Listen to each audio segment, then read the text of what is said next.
Come out of closed meeting. Discussion of the motion. All in favor vote by saying aye. Aye. All opposed, nay. And the motion is carried. Mr. Popowitz, do you certify that we only discussed in closed session what we indicated we were going to go into closed session for? I so certify. Mr. Thomas? I so certify. Mr. Seeley? I so certify. Mr. Rozelle? I so certify. And the chair so certifies as also. All right, the next item on the agenda this evening, we apologize for being late, but we have been in closed meeting tonight and just returning. The next item is public comments. Is there anyone in the audience that would like to address the board on any issue at all not relating to a public hearing that will be heard later in the meeting? Please come forward, state your name and your voting district. My name is Robert Mitchell. I'm Chief of Frog River Fire Department. The last time I spoke to the board, I stirred a hornet's nest, I think. And I just wanted to come forward at this time and thank the board for the gracious incentive package that was approved by this board for the volunteers. Like I said, I stirred a hornet's nest last time, and I just wanted to come back and show you that I appreciate what y'all did for us. Good, appreciate it. Thank you. Thank you.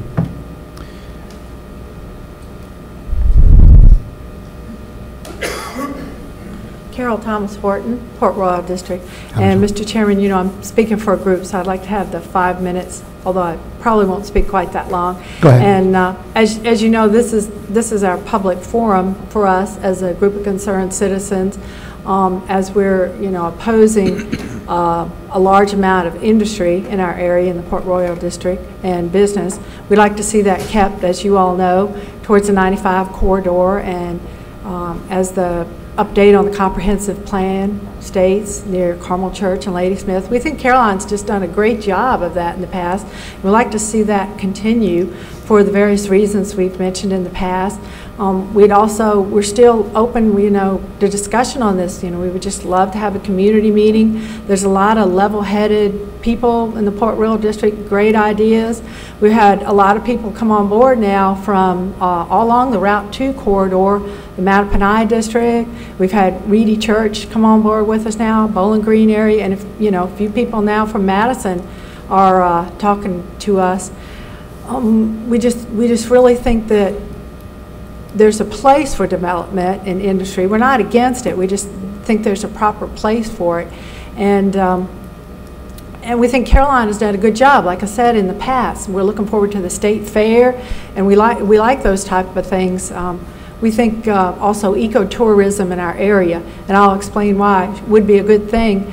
You know, the other localities have gone through these type of things, and as we know, about a decade ago, Stafford County went through something like this, where they had planned for Crow's Nest, which is on a creek, and Indian Point, which is on a creek, and Widewater Beach, which is at the top of that strip of environmental area. They had planned, that had all been zoned for a big resort, residential areas, and lots of businesses and stuff.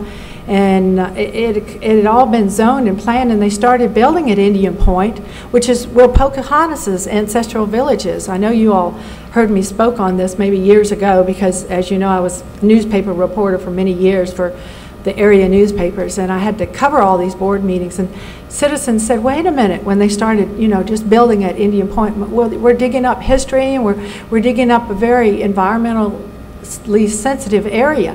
And so it had already been zoned, but you know, there was an uprising, and it took years, but those areas have all now been preserved. Of course, Indian Point was halfway built over, and so part of Pocahontas' ancestral village is gone, but there's still some of that left, and archaeological digs, and of course we know the story of Crow's Nest, thousands of acres being preserved, and Widewater Beach, of course, is going to become a state area now. We have just as beautiful. I've been all over those areas, walked all over them, taken photographs, done stories, did a movie on Crow's Nest. We have just as beautiful areas, believe me. Of course, the Rappahannock corridor, but the Mattaponi corridor, we just take it for advantage sometimes. We have a very good possibility to make that an ecotourism area. People will kayak down it, canoe down it, fish on it, hunt in that area, hike. I'm in that area a lot. There's apparently some rare and endangered plants, the pitcher plants in that area. And so we think that the Mattaponi corridor ought to be preserved too. That's something we haven't looked into too much yet, but it's a very environmentally sensitive area, and it's a treasure for our county. Any industry should be miles from that area. It should be, you know, kept more in a proposed growth area, the primary growth area, the secondary growth area. And so we're really proponents of that. And we think Caroline has done a good job in the past. We'll hope they'll continue to look into that type of thing. We really appreciate your time, and we're just really open to discussion, and we hope we have a community meeting soon on this. Thank you. Thank you, Ms. Horton. Appreciate your comments. Is there anyone else who would like to address the board on any issue not pertaining to a public hearing which will be held later in the meeting? Is there anyone else who would like to address the board on any issue that does not pertain to a public hearing? One last call. Is there anyone who would like to address the board on any issue not pertaining to a public hearing? Seeing and hearing no further comments, the public comment period will be closed. We will now go into the public hearings, and the first public hearing we have this evening is SPX 06-2008. Mr. Fincham.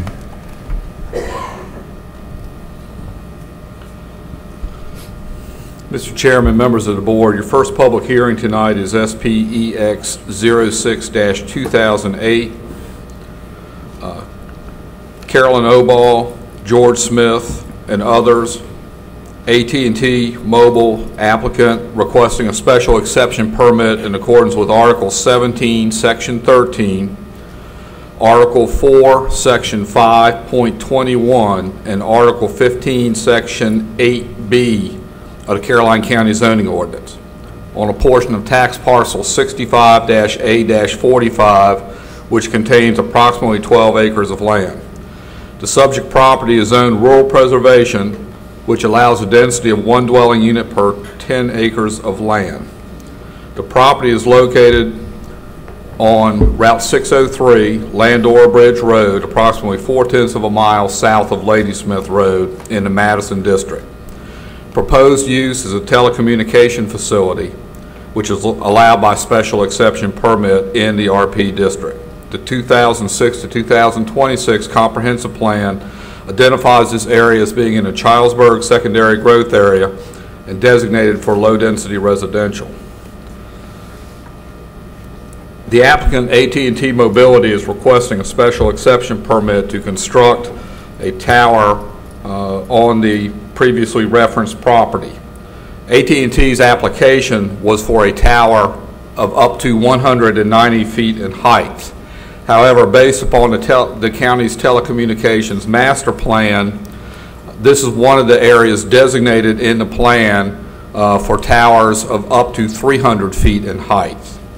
Based upon the recommendation of the county's consultant, the Planning Commission recommended approval of this request to allow a tower height of up to 300 feet. Whereas the applicant would only be responsible for the construction of the tower up to the first 190 feet with the appropriate area designated to allow the expansion above that height. The Planning Commission unanimously recommended approval of this request. There was one public comment in support of the request. The area has currently deficiency in telecommunications coverage.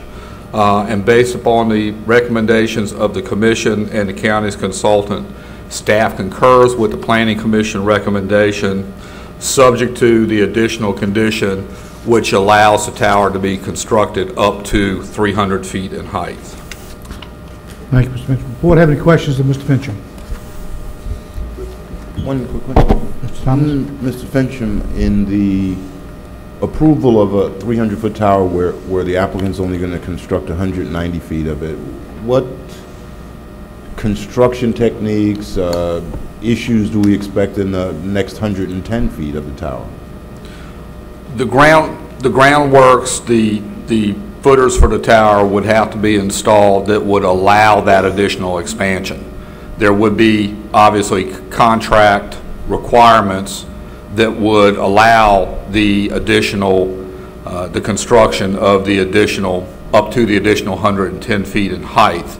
And all that would have to be finalized with the applicant as part of the building permit to make sure that that was allowed.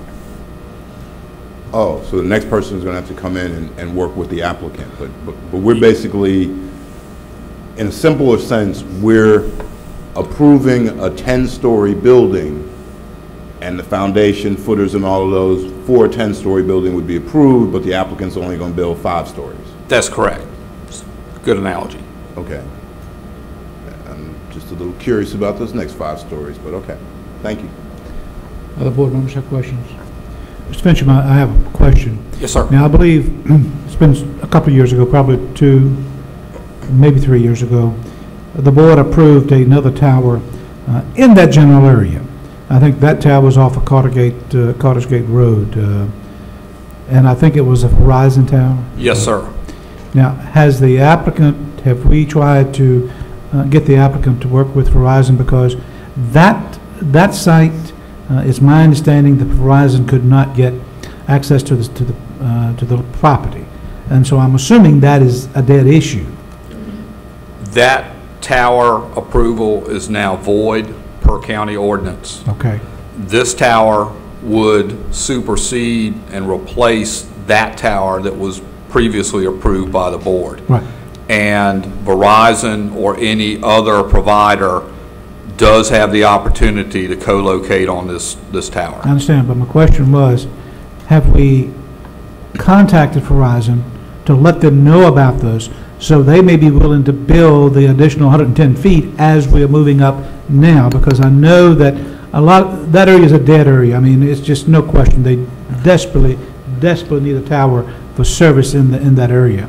So, but I would like to see the entire 300 feet being built at the same time, so that it would service a larger area than what the AT&T's service area is going to be. And my question is, have we contacted Verizon to let them know of what's being put together at this point, to see if we can convince them to go ahead with the remainder of the tower? We have not contacted Verizon. Would you do that? But we would be more than happy to do that, Mr. I Akers. appreciate it. Thank you. All right, no other questions? The public hearing is declared open. Is there anyone who would like to speak in favor of or in opposition to the special exception request? Please come forward, state your name and your voting district, and in your case, I guess you're the applicant. Yes, Go good ahead. evening. Good evening. My name is Greg Raposarda. I'm here on behalf of the applicant, AT&T. I want to thank Mr. Fincham and the board for the consideration, and concur with everything that he said. I think that the reports show the details. This structure will be engineered as a 300-foot tall structure. AT&T needs 190 feet to provide the coverage objectives that it needs, and this structure is ready and willing and able for any carrier that needs to come along after it, if it needs to go above it. This structure will already, as it is built, also be able to accommodate up to three or more carriers below 190 feet, if that was their desired objective, depending on whatever their radio frequency needs were. So I'm here if there are any additional questions. I also have Mr. Tim Smolensky with me, who's a consultant to AT&T, and if there's any questions that we can answer, that's what we're here for. Thank you. Thank you very much, and we would just ask for the to grant the special exception. All right, thank you. Appreciate You're very your welcome. comments. Thank you. Is there anyone else who would like to speak in favor of or in opposition to the special exception request? Hello. Mr. Chairman, Board, my name is George Smith. My address is 2638 River Road West. It's located in Goochland County. Myself, my sister, and my sister-in-law are property owners. This piece of property has been in our family for a long time. It was owned by my dad, and before that it was owned by his mother. So it's been there for over 100 years. We think that this would really give the area of Charlesburg an area that they could receive reception. Like you said earlier, the area is a dead area. Right. And if this would help them, I know they would be just glad to have it. I'm 50 miles south of here. No, it wouldn't help me. Right. But yes, I know the people of the area would really appreciate the opportunity to have access to cell phone reception of a locality that they did not have before. And I hope the board sees fit to pass what this request is. Thank you, Mr. Thank you. Bates. Thank you. Is there anyone else who would like to speak in favor of or in opposition to the special exception request? Is there anyone else who would like to speak in favor of or in opposition to the special exception request? Hearing no comments and seeing no one moving, the public hearing is declared closed. Mr. Fitchum, where on Landor Road is this property located? Is it near the river, or is it? No, sir. It's about 2,000 feet south of the intersection of Route 639 and Landora Bridge Road on the west side of Landora Bridge. Oh, okay. So, yeah, it's up a good distance from where the Verizon tower is being proposed. Yes, sir. It's actually a couple of miles further north than the Verizon tower. Okay. All right. Any other questions? I would certainly, Mr. Thomas, go ahead. I got a couple. May I speak to the applicant, please? Sir?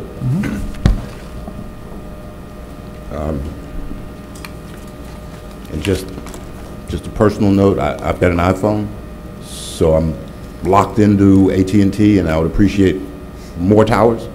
You got it. Because you're not I'm with you. that's not the only dead spot we have in the county. I know. But let me ask you just a couple of questions.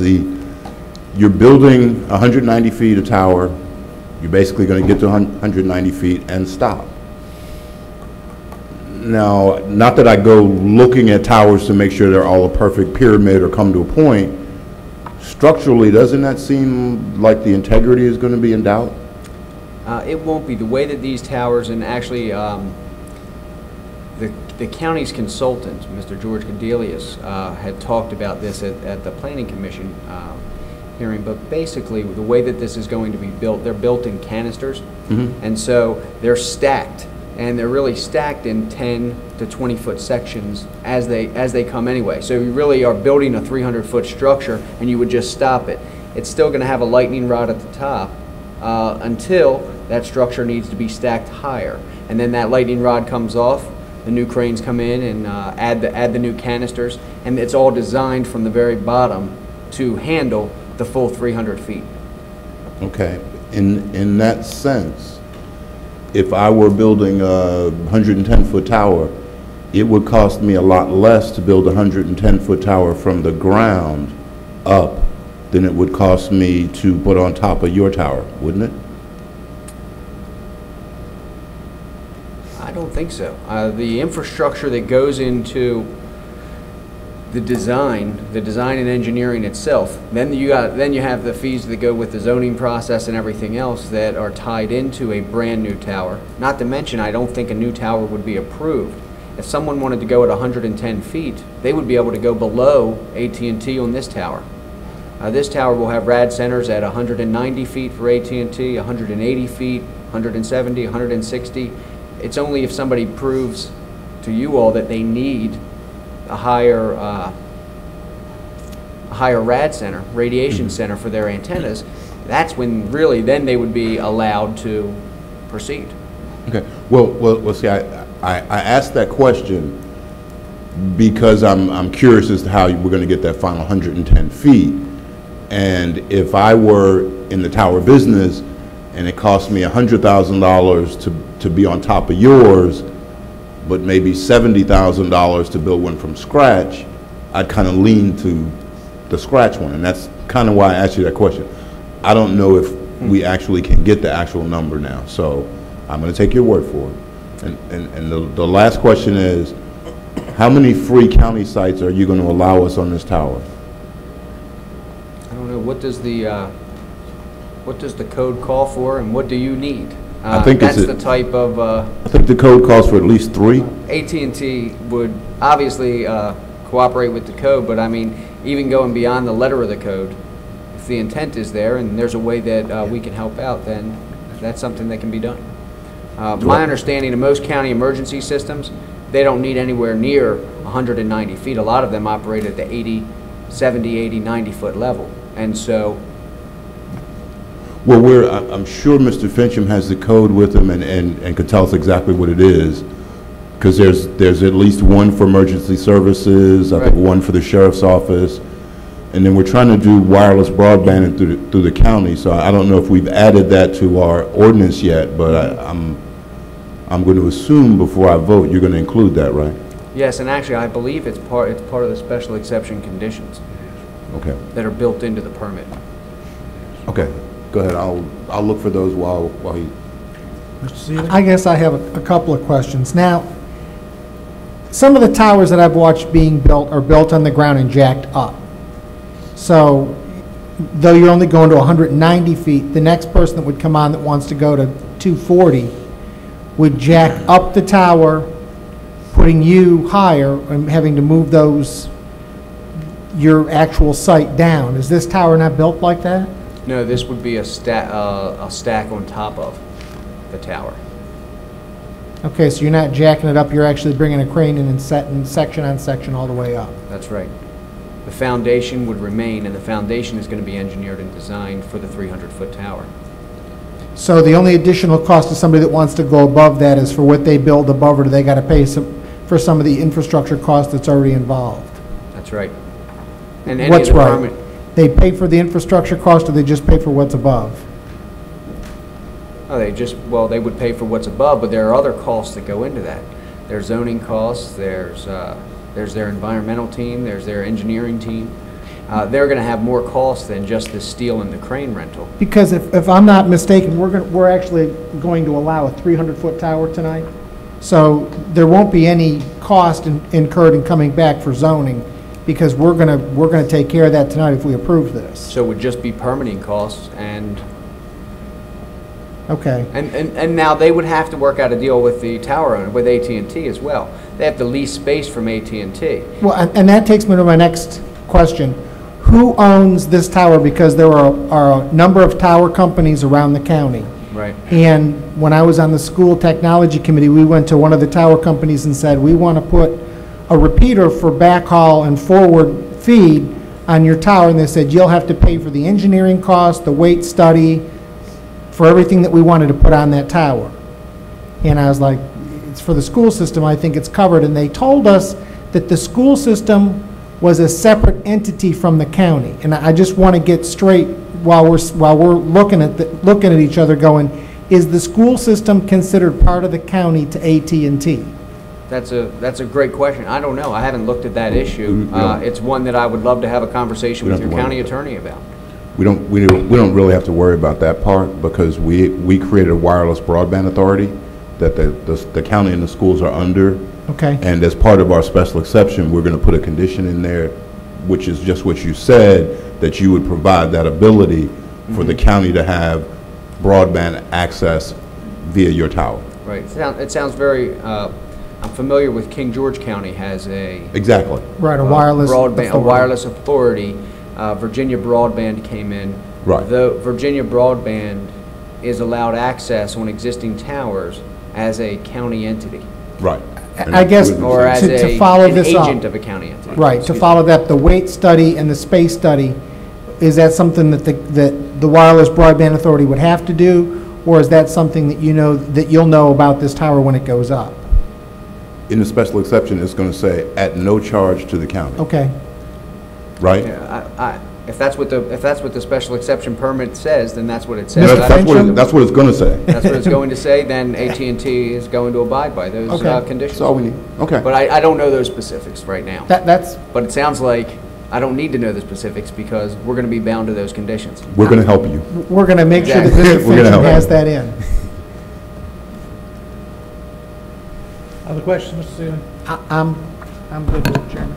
Mr. Seeley, the conditions or the standards in the special exception provisions have the language in there that holds the county harmless for those costs. And if Mr. Thomas amends condition number 6, so that in addition to telecommunication, the public safety communications facility, it addresses his concerns, then the subsequent conditions relate holding the county harmless for those costs would apply to that amended condition number 6. You know what we have to do. I was already ready. Okay. Other questions? Mr. Rozelle? No questions really. I see where the, our experts have recommended this for this particular area, and Verizon pulling out, definitely need that use. And the conditions in here for the fire and rescue communications. So that's good. But I don't have no questions. Mr. Fincham? Mr. Fincham, it's important that you move ahead with Verizon to let them know that, the chances of them getting approval for another tower in that area is probably going to be slim. We will contact Verizon tomorrow. And they need to get on this tower, if at all possible, as it's being constructed. Yes, sir. The cost may be somewhat less if you do it as it's being constructed rather than coming in later. Yes, sir. We'll contact them tomorrow. Okay. All right. Any other questions by board members? Thank you. We appreciate your comments. How does the board wish to resolve this issue? And Mr. Thomas, you had some recommendations as far as amending certain conditions? Mr. Chairman, I'm going to move that the county approve special exception 06-2008 for Oba, Carolyn, A. Smith, George, and others, with the addition to accepting the recommendations that the staff has placed forward. There are 14 recommendations. And with the modification to recommendation number 6, which currently states all new towers, monopoles, or other structures hereafter constructed in the county shall include at no cost to the county space at the highest location or locations to be determined by the county for installation by the county of components for its communication systems. Now, I will modify that to say its communication systems and network capabilities. I think that's broad enough. Because if I say network capabilities, that could be wireless. I could run a wire up there, not that I would, but I could run a wire up to the 190 feet. So communication system with parentheses around the F, around the S, includes fire and rescue and the sheriff's office. At least by definition, those two are going to be different systems soon. And so by saying and network communications, then we cover wireless broadband, so we could be on there. Now, you first indicated network capabilities. No, network capabilities, that's fine. Okay. All right, Mr. Fincham, do you find that to be in order? Feel free to modify it if you wish. Yes, sir. I understand the language. Mr. Emerson, you okay with that? Okay. I'll second the motion. All right, motion by Mr. Thomas to approve the special exception request along with the recommendations of staff, and with item number 6 being amended to include and network capabilities. It was seconded by Mr. Seeley.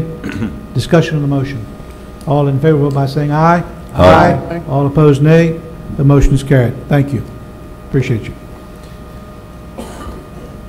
The next item is number 7, proposed amendment of Chapter 92 of the Code of Caroline County Sewers for the purpose of extending the time period for the collection of sewer availability fees.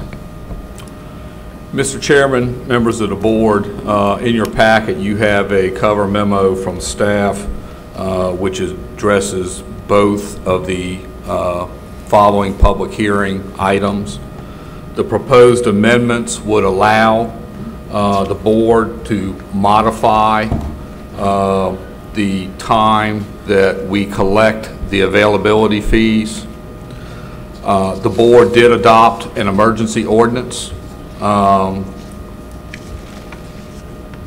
about 45 days ago, and you are required by law to adopt the permanent ordinance within 60 days of that action. both the amendments to Chapter 92 and Chapter 112 would address the issues raised by the board and allow you to amend the date that you collect the availability fees. By motion of the board, you can establish at any time pursuant to these two ordinance amendments when you would collect those fees. So you don't have to come back each and every time you want to change a collection date and go through another public hearing. These amendments, as proposed, allow the board on its own motion to modify within the parameters of this ordinance when you want to collect those fees. So you don't have to have another public hearing in the future to do that. All right, and in talking to Mr. Borscher this evening, it's my understanding that we've had 33 applications, Mr. Borscher, since July 1 for water and sewer, and that 25 of those are basically directly connected to the emergency ordinance that we put in place. So it has helped to jumpstart the housing industry in Caroline County and to move that forward, and I think that was the purpose of the whole emergency ordinance, is to hopefully get some activity going. And so I think that's one stimulus program that is certainly working for the county, and we're glad of that. All right, are there other questions of Mr. Fincham or of Mr. Borscher? Actually, I have a question for our county attorney. All right. Can we have the public hearing on 92 and 112 concurrently? Okay. Yes. And this public hearing, when we open it, will be for the proposed amendment to Chapter 92 as well as 112, which deals with the water extension of payment of the water availability fees. We'll have to vote on them separately, but we can have one public hearing. Okay. Any other questions of staff? All right, thank you, Mr. Fincham. We will now declare the public hearing open for item number 7 on the agenda, which is the proposed amendment of Chapter 92 of the Code of Caroline County, sewers, for the purpose of extending the time period for the collection of sewer availability fees, and item number 8 on the agenda, which is proposed amendment of Chapter 112 of the Code of Caroline County, water, for the purpose of extending the time period for the collection of water availability fees. Is there anyone who would like to speak in favor of or in opposition to either of these amendments? Please come forward and state your name and your voting district. Mr. Beach, good to see you. William Beach. I'm in, I forgot where I'm at. Madison. No, that's where I work at.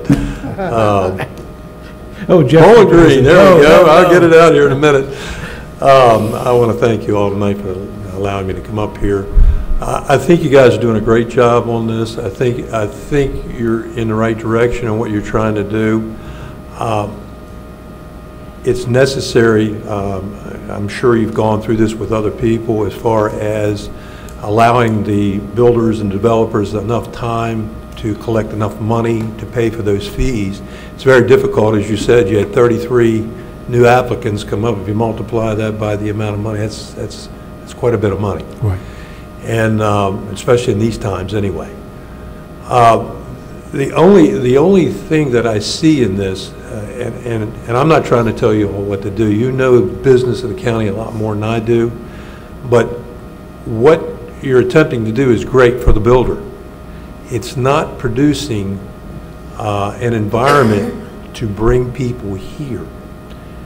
And I want to kind of throw this in for you all to think about over the next weeks, months. We need somehow to get an environment with the county to reduce some of the rates. For example, right now, and I'm not speaking just for myself, there are several other people that I'm friends with and business associates. Our profit margins are way down. That's the only way we can generate sales of houses right now. And I'll give you an example. Today, I'm hoping and praying we got a contract tonight. We're down a minimum of 1/3 on our profits right now when we sell a house. What happens is when a person comes in, we're already down 1/3. They negotiate to build a house. By negotiating, they come in with their dream list, and once they get done with their dream list, then they want closing costs. By the time you get done, your profit margin's down about 50% or less. With your overhead, with taxes, with the fees that we're paying right now, where does that money come from? I mean, we're in order to turn business right now, we're almost making zero. And what we'd like to see, if it's possible, is the county would consider some kind of reduction on some of the rates along with what you're doing right now. It would help out tremendously. It wouldn't have to be a permanent thing if the law allows that. I don't know how that works. But we, in order to create an environment to bring more people from Fredericksburg, we've got to get our pricing down a little bit more. Or it's just not going to happen, because Fredericksburg right now is really whipping our tails trying to bring customers down here. But I really think you're doing a great job. You're going in the right direction. I just think we need to expand this a little bit more, if that's possible. So I'm really glad you're considering this at this point. If you got any questions, I'll be glad. I do have a question. Yes, sir. And are you talking about reducing fees, building permit fees?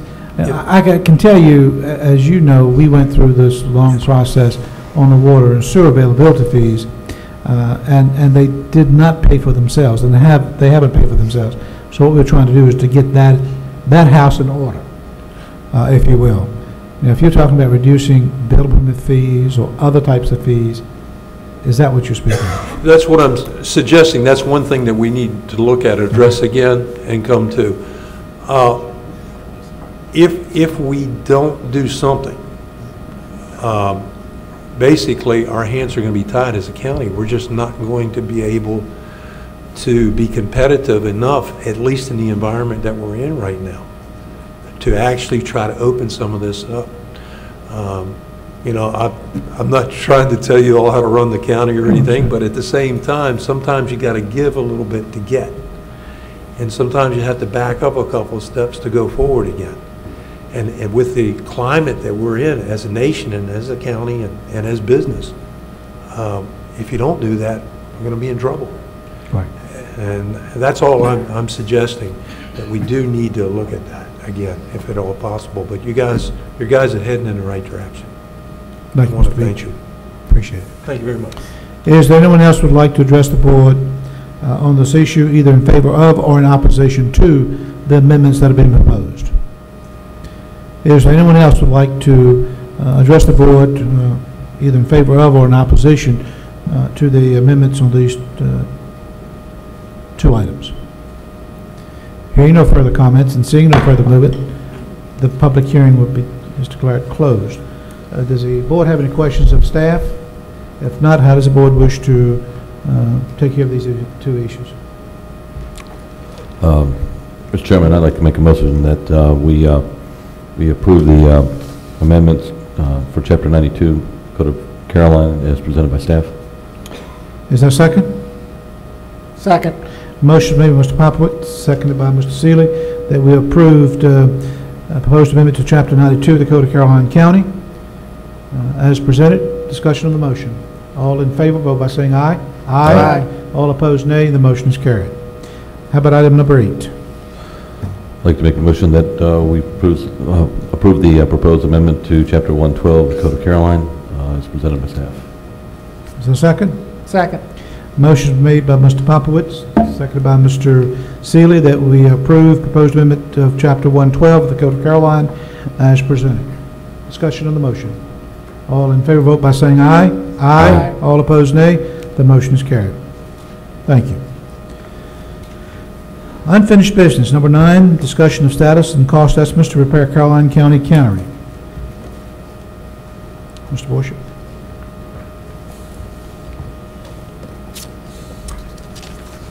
Yes, Mr. Chairman and members of the board, I believe you should have with you a copy of the memo that we've done on the estimates of repairs that we have to date. as we stated in the memo, there is one item that is not contained in this estimate because we are ongoing with the structural evaluation of the foundation. And so that item will be coming in separately in another week or so.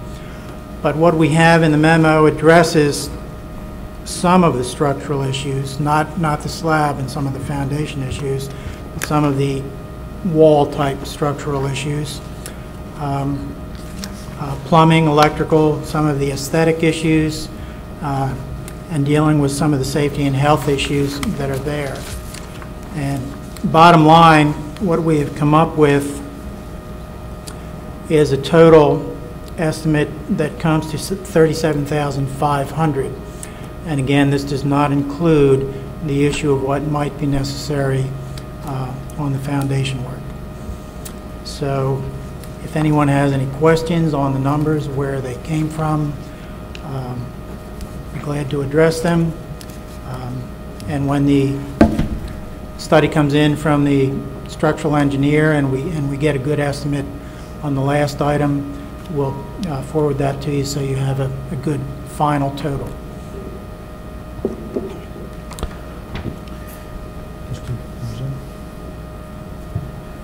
Yes, sir. Now, on these estimates, are these things that need to be done today, 6 months, or can we look at this next budget cycle? These are probably all things that we'd like to get done as soon as possible. Some of them, you know, you look at, say, the work on the boiler. Can it last till the next budget cycle? It possibly could, but if we get into operation and 3 weeks down the road, it really does rear its ugly head, then, we have to address it immediately. So there are a lot of these issues that are kind of that way. They may last till the next budget cycle, but if for some reason we kind of get unlucky and they go down prior to that, then we have no option except to fix them right at that time.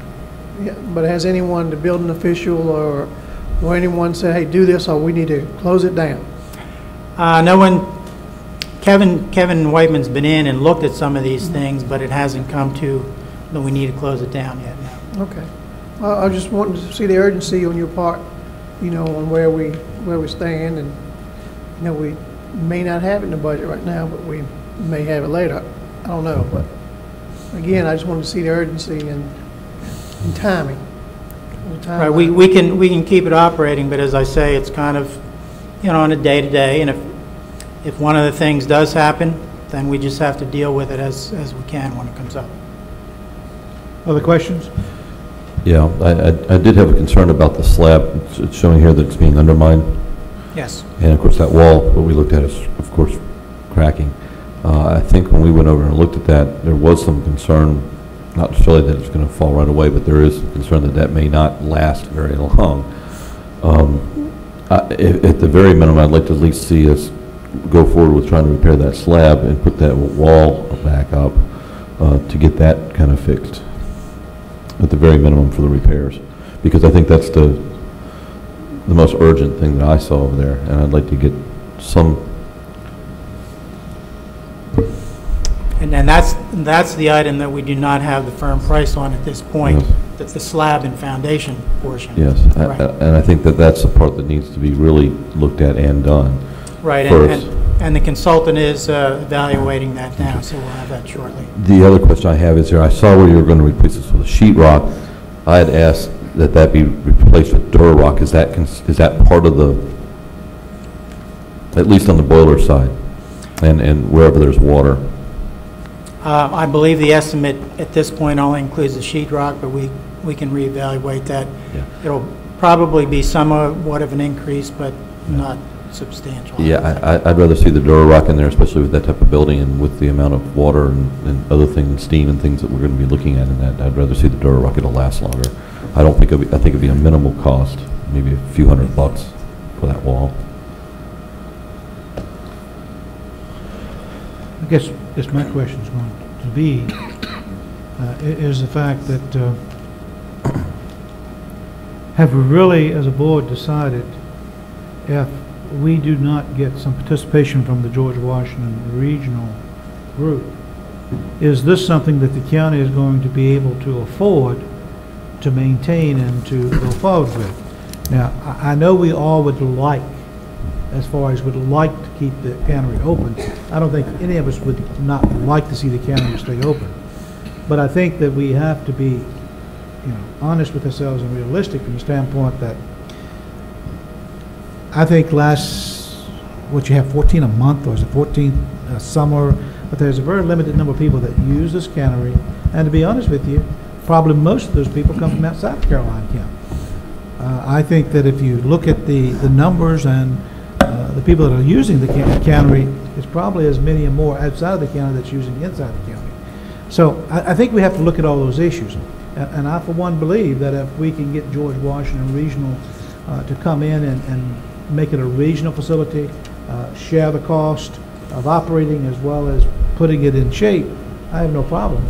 But, if we're talking about $60,000 of just, or more, of just getting it in shape, and then having the operating cost, which runs about $17,000 a year for 14 to 20 people, it's got to be, I'm sorry? Where'd you get 60 from? It says 37.5. No, that was not including the slab taken care of. That's only these things here. And that could be $20,000 a month. If I may clarify what I was trying to get to, was I don't think I want to move forward, in my opinion, move forward with these repairs until we see what's going on with that slab. And that the other part of that is if we do decide to go forward, I'd rather see that Durarock in there rather than just regular sheetrock. I understand. That I agree with what you're saying. Okay. I just think that we probably need to determine as to... Could I ask a question? Sure, you can. And it's kind of related, but I spoke to Mrs. Boxley, and for the life of me, I've called her Mrs. Boxley all my life, so I don't even know her first name. Pauline, right.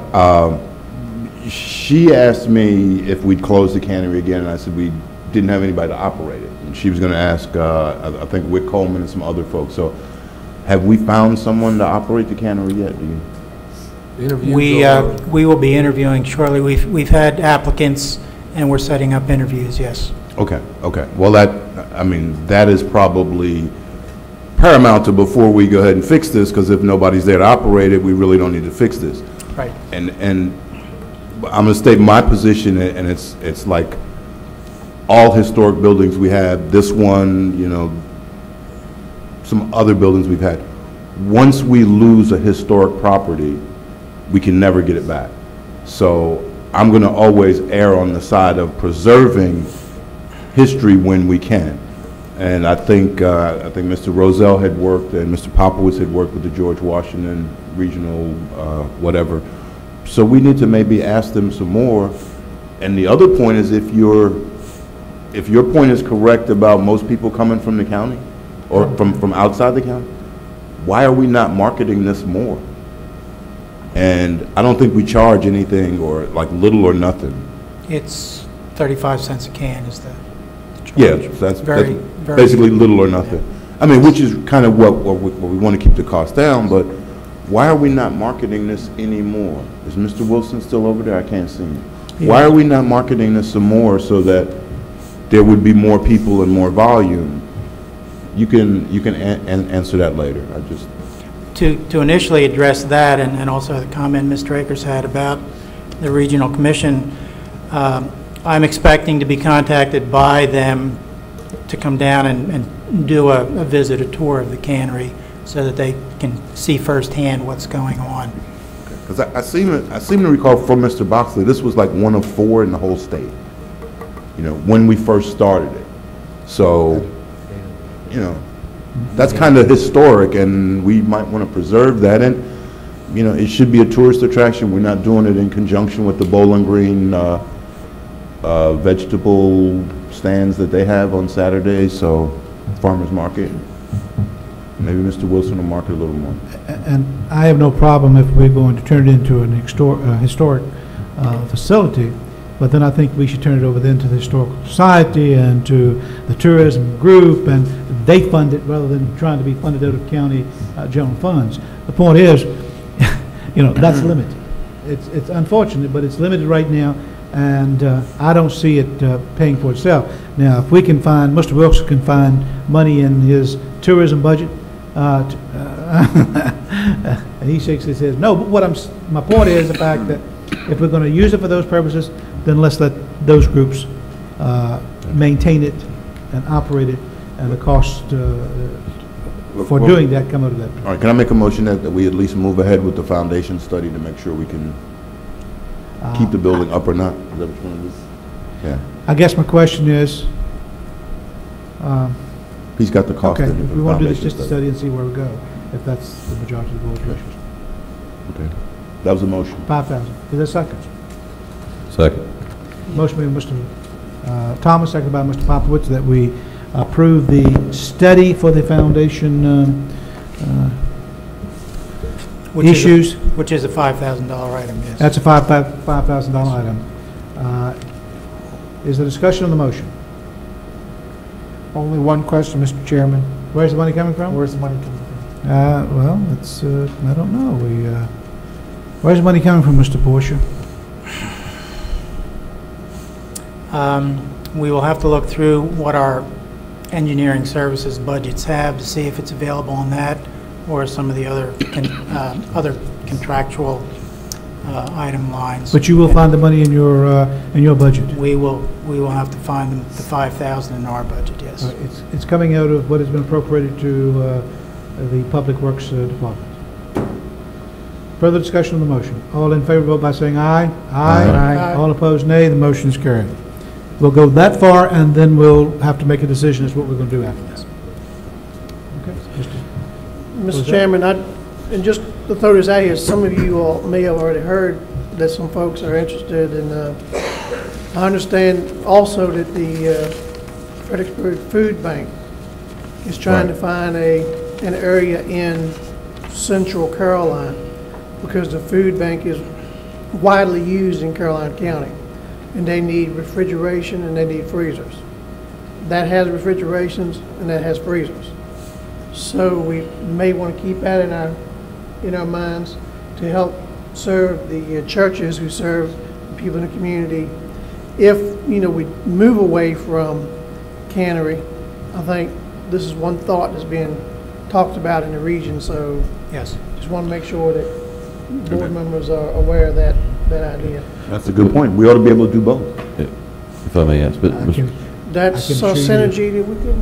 If we can do both, we can afford to do both, I have no problem. Well, I don't like the qualifiers. Well, I'm quantifying that. All right. If I may, Mr. Okay. Maybe some funding along. That's like that idea. I like that idea. I like that idea. Mr. Chairman. Mr. Popowitz. I have a question of Mr. Rozelle. Weren't we talking about with GWC, GWRC, weren't they looking for some grants and things for us? It was a thought by the George Washington Regional Commission that, if we all came to, where we come together on ideas, right, we usually are successful in grants. Yeah. And this was one area where they all said, hey, this sounds like a good idea for a regional project. And as long, we're the fourth largest region in the Commonwealth of Virginia now. So we do have some, that people look and they listen when we speak up. So hopefully there may be some good grant opportunities. I believe that's one of the reasons why they want to come down and tour the facility to see what might be available. Yes. But certainly I think it would have to be grants, or we continue what we do with the same kind of support from the other localities. So. And then by using both things, we make the grant process easier. Yeah. Because it's a cannery and a food bank or whatever. Okay. All right. Thank you. Thank you. Go forth and can. Next item on the agenda is the unfinished business. Item 10, text 101, 2009, an ordinance to amend the zoning ordinance of Caroline County by amending Article 10, the M1 Industrial District, Section 3, uses permitted by special exception, by adding paragraph 20, guest quarters. Mr. Fincham, I think we have your staff report in the board packet. Yes, sir, Mr. Chairman. I don't know if there's any need in you reading that unless you feel that you need to practice on your reading. I'm okay with that if you are. Okay. Does the board have any questions of Mr. Fincham on the item number 10 and item number 11? I'm sorry? I was just saying 10 or 11. Yeah. Okay, no questions of Mr. Fincham. How does the board wish to resolve these issues?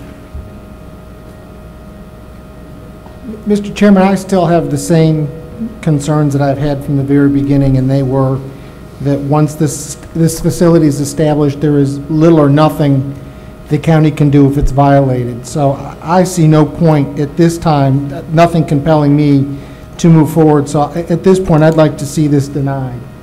Well, is that a motion? I'll make that a motion. Is there a second? Second. This is only on number 10. Number 10. Yeah. Motion made by Mr. Seeley, seconded by Mr. Rozell, that we deny the ordinance amendment to the zoning ordinance of Caroline County by amending Article 10, M1 Industrial District, Section 3, use permitted by special exception by adding paragraph 20, guest quarters. Discussion on the motion. All in favor of this motion, vote by the signal of aye. Aye. Aye. All opposed, nay. I'm going to vote nay. All right, I believe there's division of the House. Mr. Popowitz? I was the only nay vote. Okay, yours was aye, right? Aye. All right, 4 ayes and 1 nay, and the motion is approved and the amendment is denied. Item number 11. Mr. Chairman, again, in light of the discussion we've had over the past months over this, I would, again, wish to deny amending the ordinance to Caroline County's Article 2, Section 2 for guest quarters. Is there a second? Second. Motion been made by Mr. Seeley, seconded by Mr. Rozell, that we deny text amendment 02-2009. Is there discussion on the motion? All in favor of this motion of denial, vote by saying aye. Aye. All opposed, nay. I'm going to vote nay. There's 4 ayes and 1 nay. The motion is carried and the ordinance amendment is denied. Under new business, proposed amendment of Chapter 7, Emergency Services, 15, Public Safety, 50, Fireworks, and 53, Hazardous Materials of the County of Caroline County for the purpose of codifying the duties, powers, and authority of the Fire EMS Chief. First reading. Does the board have any questions? I do have a question, and Mr. I'm Seeley? not sure where you want to put this in, but in the ordinance, every paragraph was numbered 15.2, 15.3, 15.3.1, 15.4, 15.5. In the actual articles of the fire and rescue squads, and it looks like this is from the Virginia Code, is 15.5 not part of the Virginia Code? It's towards the end. It's at the end of the code, and it lists all the sections that we are approving with further delineation of what they are. Yeah, but there's a template under Article 1, Fire Departments and Rescue Squads, and it's just 15.1 through 15.4. 15.5 is omitted, and I didn't know why. Keep going. I see where you're at, Ben. Keep going. Keep going. Keep going. You are now at the beginning. One more page. Look at the bottom of that page. You'll see 15.4, no 15 on your left side.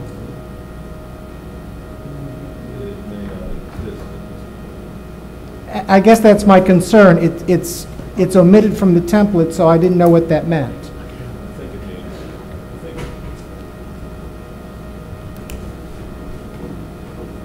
I think what you're looking at is the at the end there, in the smaller typeface, is the existing. It Yeah, says articles as they exist now, and they basically would be repealed, and then the material in the front would be substituted for it. So I think you're getting a 15-5. I just want to make sure I understand what we were doing, that's all. I think it just doesn't exist in the current ordinance, but it would be, it'd be a new section in the new ordinance, in other words. Well, but it does exist because 15.5 deals with the Emergency Services Commission. If you look at it on what would be our page 3 in this, if you go the other way now and go back to page 3 in the actual ordinance county code. See, 15.5 is Caroline County Emergency Services. In the template in the back, which I didn't know what that meant, 15.5 is omitted.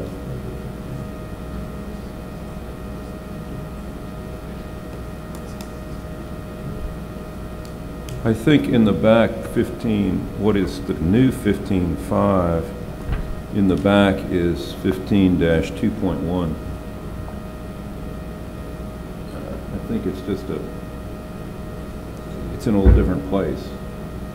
If you read it, 15-5 reads, the board is hereby authorized to, and may in its discretion, establish a County Emergency Services Commission as an advisory body, etc. And 15-2.1 in the back says the Board of Supervisors is hereby authorized to, and may in its discretion, establish a Caroline County Emergency Services Commission as an advisory body, etc. I think it's the same paragraph, it's just in a different place. Because the new, again, all of these old ordinances would be repealed under this proposal, and the new ordinance replaces them. And some of those things, because of the way it's organized, may appear in a slightly different. Yeah, but 15.2 is reserved, and then there's an editor's note. I guess. No, it's 15.2.1. It's right below. Yeah, I understand, but you typically don't have a 15-2.1 if you don't have a 15.2. That was repealed. It was in there before, and it was just repealed. See, it was. Yeah, but the definitions don't go away.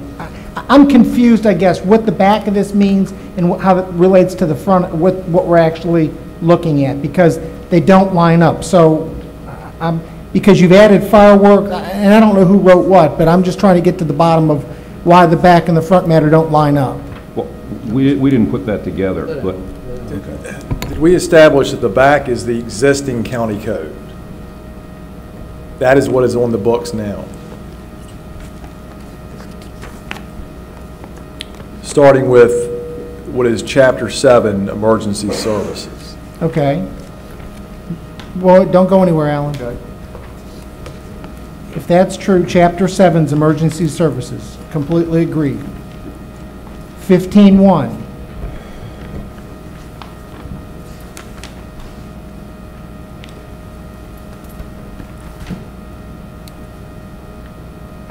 I'm still confused on how. Does the back of this relate to the front, or how do we get between these two documents? What are they outlining, and how do we get back and forth between them? What we were trying to show you was the ordinances in the back, again, are what is in place now, the existing county code, and the recommended new ordinances are so different and so much more comprehensive than what's on the books now. There was no way to, in essence, do a red line version. So what we're showing you is this is what we have on the books now, based on all of our discussions with regard to the changes that we think the fire EMS chief position brings to the table.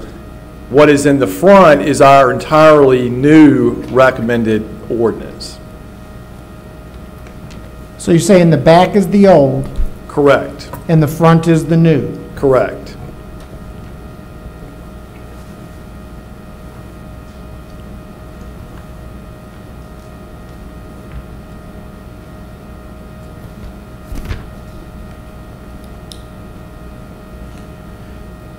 Everything that says draft is in you. Yes, sir. You guys should have draft. I see draft, but I didn't know what this back section was, and I was just trying to correlate where we were going to where we are to where we're going, because it didn't track for me back and forth. Okay.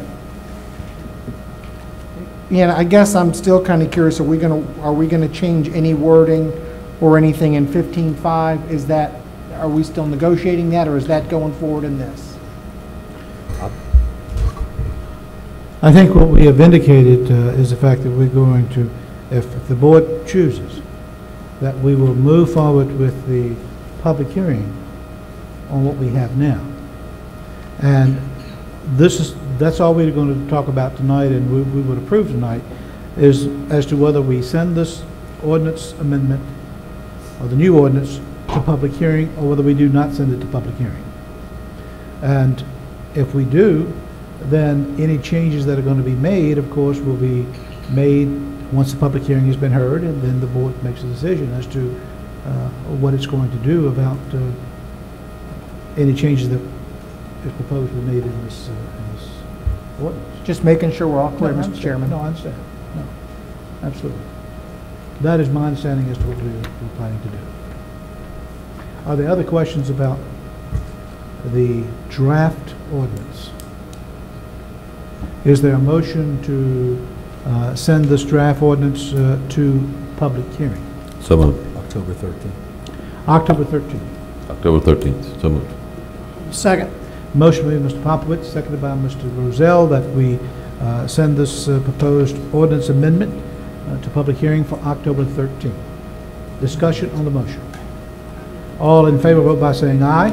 Aye. All opposed, nay. And the motion is carried, and public hearing will be held on this new ordinance on the 13th of October. Item number 13, request from Town of Port Royal to allow Caroline County building official to serve as property maintenance official for the town. Mr. Fincham? Mr. Chairman, members of the board, in your packet, you have a memo from staff as well as a draft MOU that was prepared by the Town of Port Royal requesting the board to authorize the building official to assist the Town of Port Royal on an as-needed basis in enforcing the property maintenance code for the town. The town actually has a building official, but for various reasons, that individual is either not being requested or is not charged with the responsibility of enforcing the property maintenance code. And officials from the town approached staff about whether our department could provide assistance to them on an as-needed basis. We indicated to them that it would require approval of the board and an MOU between the board and town council. We have provided assistance to the town of Port Royal in the past when they did not have a building official. We also provide assistance to the town of Bowling Green currently in the area of erosion and sediment control inspections, building inspections, etc. Because of the size of the town and limited number of facilities, we don't expect that this will be a tremendous burden on staff. However, in talking to Ms. Cosby, she has suggested that there do need to be some amendments to the MOU as prepared by the Town of Port Royal. And we also need to check to make sure that the ordinances that they're requesting we enforce have actually been properly adopted so that we don't have any issues. But we're here tonight to determine if the board is supportive of going forward with this MOU. And if you are in agreement with that, then we will make the corrections necessary from our end and put that on perhaps a consent agenda for a future board meeting. No, I think that this is probably a exercise in cooperation is probably needed for them. Obviously, with their limited staff, I think Smokey's kind of limited on what he can do, and I'm not exactly sure of all the details of that, but I mean, it's something that we may end up having to pick up later on anyway. Probably all of it at some point. Mr. Chairman, in discussions with town council in the past, I was actually anticipating building official as well. We talked about property maintenance and building official at one of their meetings 2 or 3 months ago. They were working through the MOU process then, so I guess this is the first of probably those two issues. So, again, I've talked with Mike and with Mr. Whiteman, who, as he's passing through, takes a look anyway. So I see this as probably something that can be done in conjunction with other things going on in the county, and they desperately do need the help down there. So I would think this would be a good move. I thought it was, Mr. Chairman, pretty much a done deal from what we had last year, and I'm not sure why. Yeah, I thought we had going to agree with him as well. Yeah, so, I mean, we were going to do it. Do we need a motion to the effect, or we're just waiting for them? Yeah, with the MOU, because I think this is the final official word, which is what they needed to do through council. If the board's okay, we'll actually make the corrections from our end to the MOU and just put that on the consent agenda for your next meeting. That'll be fine. Yep. Okay. Just as a general idea, can you find out about how many cases they have in a year's time? I can get exact numbers for you, Mr. Rozelle. Permit activity really is very limited up there. We actually have one project that we're working with the town through Public Works on the T21 for the one of the historic structures. But permit activity really is quite limited. But I'll get exact numbers for you. Mr. Seeley, appreciate working with the town like that. It's good. Now we can work together to benefit us all. Okay, I think the board wants you to move ahead with putting that make the corrections, put it on the consent agenda. Informational items, finance report, Mr. Ashcraft.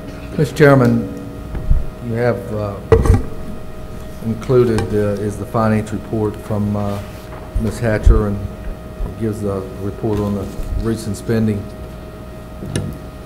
I would add to her report that I forwarded to you an email from her to the constitutional officers this afternoon requesting that those that have been affected, and I believe they all were, by the governor's reduction, that they put together a revised budget plan that would reflect those reductions and have it to me by October the 1st, I believe is what we had established, or October the 2nd.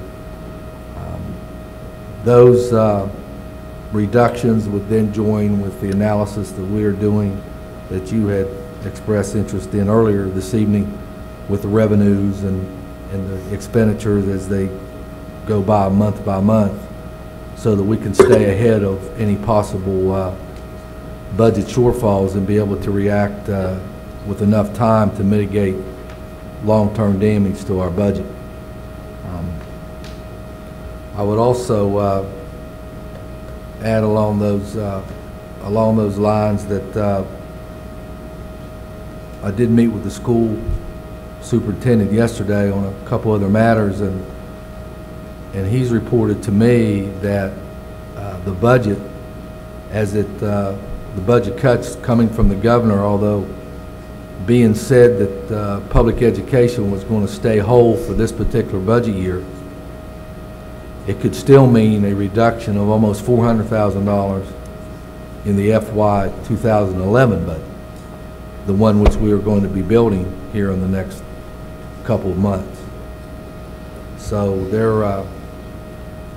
there's not much good news certainly coming from the state, and as that reflects back on our ability to maintain the level of services based on the funding they receive, it's going to be a challenge, and we'll certainly keep the board posted on that. I guess some better news, Mr. Chairman.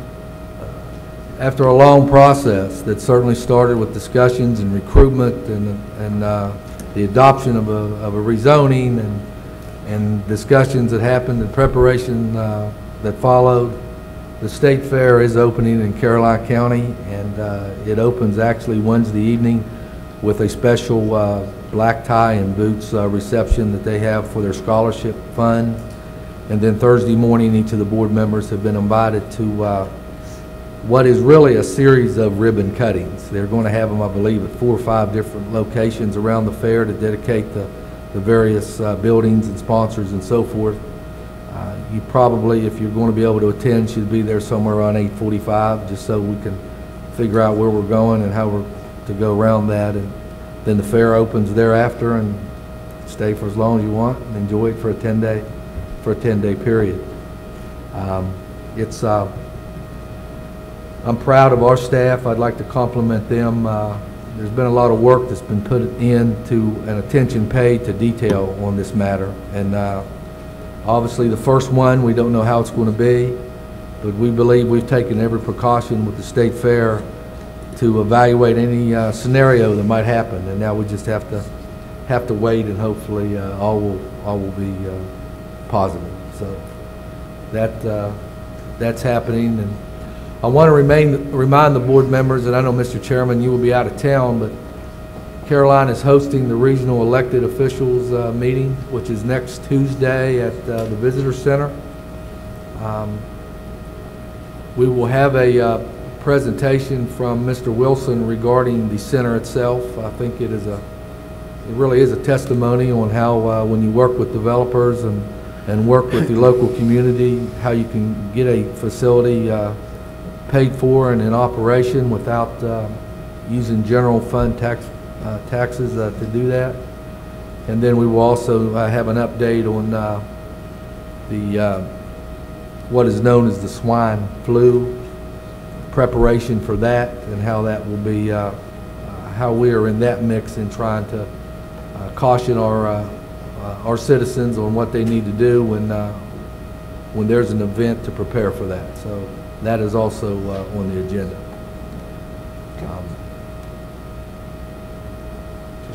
Just scanning here very quickly, Mr. Chairman.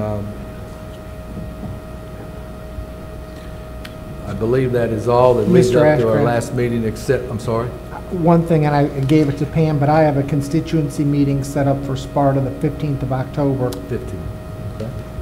And the only other thing, Mr. Chairman, is prior to your next board meeting is that there is a Monday holiday for government employees. That is October 12th, which is Columbus Day.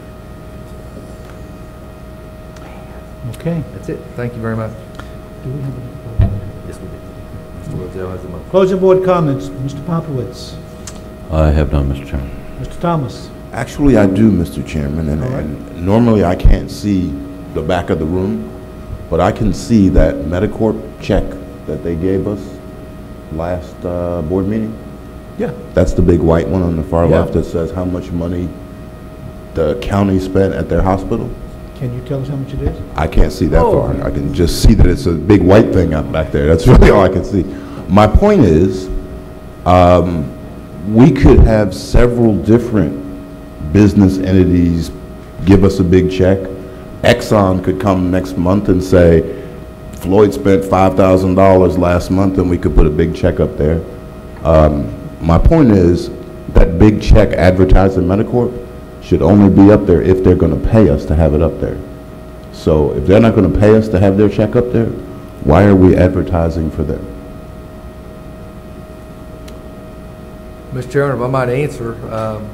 I'm all about marketing, so. I understand. I thought that we heard at the last meeting that we were to display the check. You remember when Mr. Borsha took it with him to display it in some way, and I don't know that it has to be permanent. We just thought.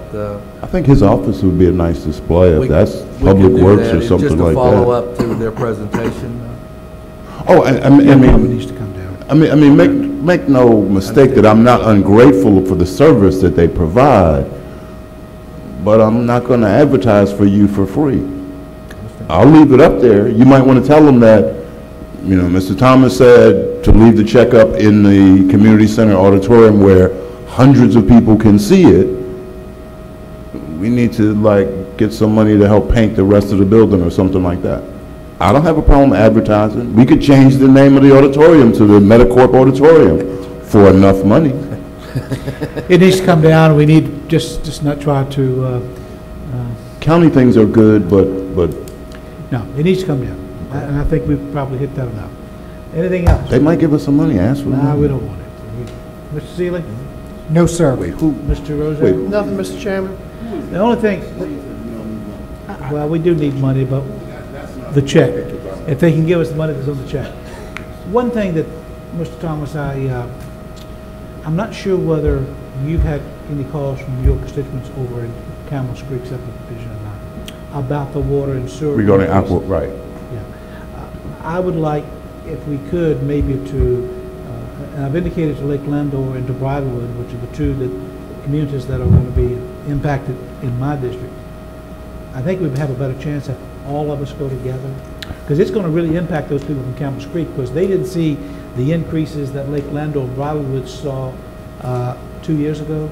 And so this is going to be a tremendous jump for them. It's a little longer. Yeah, now I haven't received quite a few calls. I've made some calls into there and talked to some folks in there, and there is still that concern. So if you'd like to do a joint effort there, I would.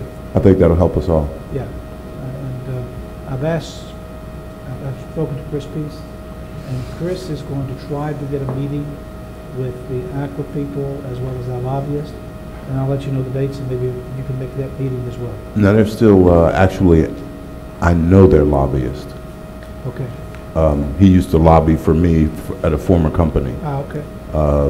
So we can do that. They're still at the SEC, right? Yeah, they have, they've only filed, Yeah. and we're trying to put together a petition of protest on behalf of those residents in that area. So I think that we can work together on that at the benefit. Yeah. I may still have their lobbyist number, but yeah, I know who he is. Okay. All right, that's all I had. Oh, gee. Pam, we haven't been able to get any dates of the rescue, the fire department and folks that you're meeting with me. Hey, you Oh, you've been working with? Yeah. Huh? Where'd it come from? No, I just saw it in your thing. Well, go ahead and start. Oh, now. okay. Trying to find me a meeting at, get me a date at the library, Yep. November and October, but at the library, firehouse, You know they send and the two lake electronic. communities. Okay. All right. Is there a motion, Mr. Rozelle, I believe you have a motion to go into closed meeting? Yes, sir, Mr. Chairman. I move the board convene a closed meeting pursuant to personal exception of section 2.2-3711A1 of Code of Virginia, discuss duties assigned to fire chief and related public appointments, and for consultants of legal counsel and briefing by staff, exception 2.2-11A7 Didn't we do that? of Code of Virginia to discuss potential litigation related to tree trimming on property adjacent to county land, and consult with legal counsel on briefing by staff, exception of 2.2-3711A7 of Code of Virginia, and acquisition of real estate exemption, section 2.2-3711A3 of Code of Virginia, discuss potential litigation related to tree trimming on property adjacent to county land, litigation involving Ladysmith Water Company, and potential acquisition of real property for utility purposes. Is there a second to that motion? Second. Which will keep us in closed session until 1 o'clock tonight. Discussion on the motion. All in favor, vote by saying aye. Aye. Aye. All opposed, nay. Motion's carried. The board will enter